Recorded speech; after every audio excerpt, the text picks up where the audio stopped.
Do you know how to block your knits? Let's get into it.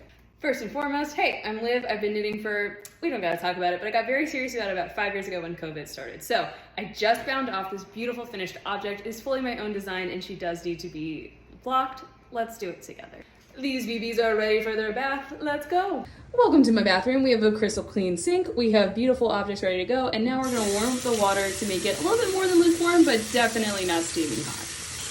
And once the water is about the right temperature, you're gonna take your finished object and whoop, let that sucker soak. And round 2. Now this part I think is super important. I normally just squish it to make sure that every single fiber is fully soaked because the whole point of this is to let the fibers relax. So you need to make sure they are fully soaked and ready to go. And then once it gets to a good spot, you're gonna let this soak for at least 15 minutes.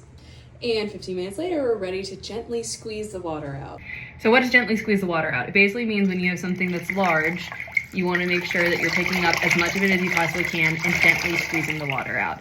You don't want it to fall and really stretch those fibers. So some people are gonna jump into these comments and say, well, I let mine fall or I wring it out and it is fine. That is amazing that your garments turned out okay. I'm saying though, if you wanna 100% make sure that nothing goes wrong and nothing stretches in the wrong way, this is the way to do it. Once you've gently squeezed all the water out that you can with your hands, you're gonna put them on a towel and then you're gonna roll them up so you can squeeze out all of the excess water. And unfortunately for everyone, you will not get a feet shot, but you will get to see me squeezing all this out with my knees to try to get as much water possibly out of these garments as I can. And once you're ready, you're gonna set up your blocking board. You can totally also just use a towel if you don't have a blocking board. It's not the end of the world. And, oh, I'm sorry, what's that? The swatch from My Chemical Romance outfit, it's fine. 20 minutes later, and making sure to measure everything, we now have the first piece on the blocking board. And the second piece is on the blocking board. And we are now all done with the blocking. So now we just have to sit them in the sun and let them dry.